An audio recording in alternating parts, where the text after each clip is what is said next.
Everyone in the village got 600,000 yuan in demolition compensation and set off firecrackers for 3 straight days and nights. Only my family was completely removed from the list after the village chief labeled our house an illegal structure. My dad was so furious he grabbed a knife and wanted to fight the village chief.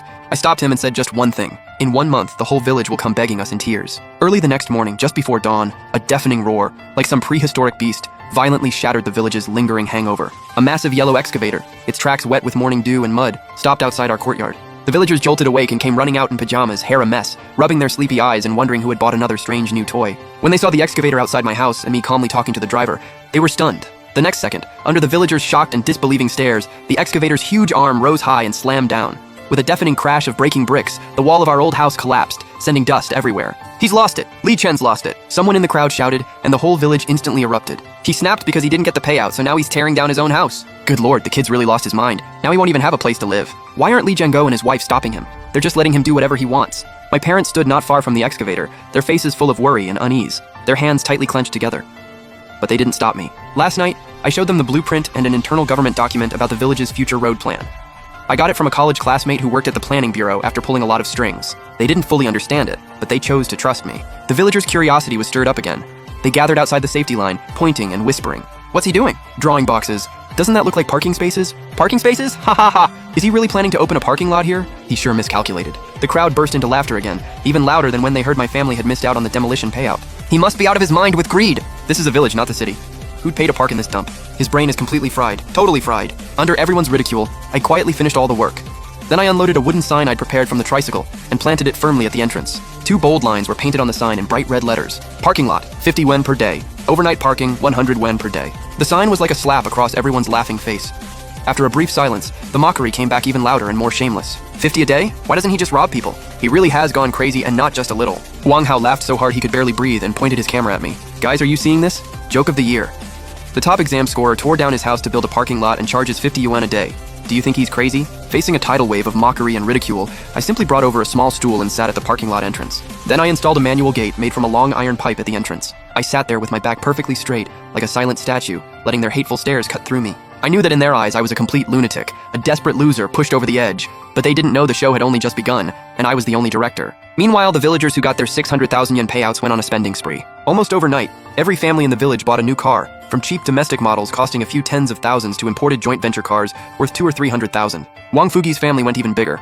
He bought Wang Hao a BMW X5 and upgraded his own car to a fully loaded Audi A6. With all those new cars came a new problem. The village's old road was soon completely jammed. Whose car is this? The roadside was packed with cars, leaving barely any room to walk. There was nowhere to park, so people squeezed their cars into any gap they could find. Today, you blocked my doorway. Tomorrow, someone scratched my car.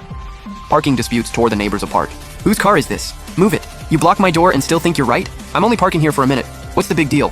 The whole village became a chaotic mess and complaints were everywhere. Everyone placed their hopes on the new road being built at the village entrance. It was a wide, 4-lane asphalt road connected directly to the town's main road, and was said to be part of a future tourist route. Every day, the villagers went to check the construction, eagerly waiting for it to open. The new road took shape before their eyes. The black asphalt was laid, the white lane markings were painted, and the landscaping and silver guardrails were installed. It lay across the village entrance like a black dragon, looking grand and modern.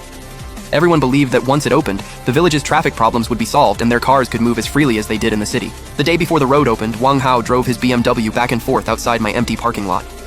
Dust from his tires blew straight into my face, but I didn't even look up. I just kept reading. When he saw I wasn't reacting, he got bored, stopped the car, and stuck his head out with an extremely smug grin. "Li Chen, you've been sitting here like an idiot for a month. How's that working out? See that?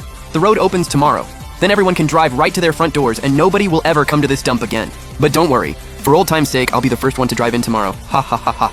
His laughter was filled with arrogance and humiliation. I finally looked up slowly and closed my book. I stared at his face, twisted with smugness, and a faint smile appeared on my lips. "Fine."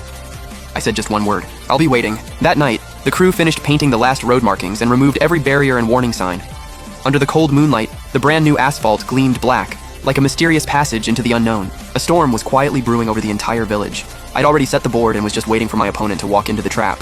The next morning, before sunrise, deafening firecrackers exploded at the village entrance. Village Chief Wang Fugi stepped forward in a brand new suit. The new road leading Li family village toward a better life is now officially open. The roar of engines and the villagers' cheers echoed across the newly paved road. They drove back and forth several times before finally getting their fill, then happily tried to drive home. That's when everyone froze. They were horrified to discover that, for appearance and traffic safety, Both sides of the brand new road had been fully sealed with nearly man-high landscaping panels and sturdy metal guardrails. Except for the beginning and end, the entire road had no side entrances leading to any of the houses. The only exit was at the village entrance, and directly outside it was my empty parking lot, the same one they'd mocked for a month. That meant every car using the village's new road could only enter and exit through the parking lot in front of my house. What's going on? Why is the road blocked off? How am I supposed to get home? There's no entrance by my house? Who the hell designed this road? Are they brain dead? Exactly, I'm exposing this. This is a total scam. Some people refused to accept it and tried to drive over the landscaping strip, which was more than half a meter high. There was a loud crunch. The front made it over, but the undercarriage got firmly stuck on the concrete curb. More people simply parked on the new road.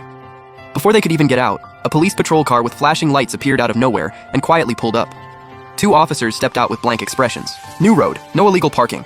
Violators will be fined 200 yuan and lose 3 points. The cold announcement rang like a funeral bell in every driver's heart. 200? The officers quickly photographed every illegally parked car. Soon, the wide new road was jammed with confused vehicles. Horns, curses, and arguments between drivers and police filled the air. It was livelier than New Year's.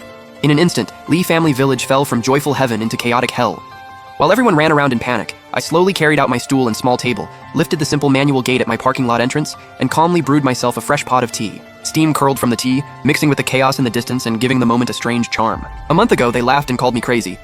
Now, watching them unable to laugh, I only felt that the world could be surprisingly fair. Oh my god, another ticket! I've been out here less than half an hour and I've already gotten 3 tickets. That's 600 yen gone. How is anyone supposed to live like this? She no longer cared about standing united with Wang Hao and the others. She gritted her teeth, stomped her foot, pushed through the crowd and rushed up to me. Then she pulled a crumpled 50 yuan bill from her pocket and practically shoved it into my hand. Li Chen, I was wrong. I never should have laughed at you. Please let me park inside. If I keep parking on the road, even the entire 600,000 yuan payout won't cover the tickets. Expressionless, I took the 50 yuan and tossed it into a small metal box beside me. Then I stood up and slowly raised the gate for her. Her red sedan shot into the parking lot like a fish set free and stopped in the first space. That one move was like opening a breach in a crowded dam. The villagers, terrified of more tickets, no longer cared about pride or collective honor. Li Chen! I want a spot too. Here's 50. Save me a space. Me too. Stop pushing. I was here first. The crowd surged forward like they'd lost their minds. One after another, they shoved money toward me, afraid that if they were 1 second late, their cars would be towed. My little metal cash box was soon packed full. The gate rose again and again, then dropped again and again. One brand new car after another parked neatly in my once empty lot. The 50 yuan daily fee they'd laughed at had now become their only lifeline.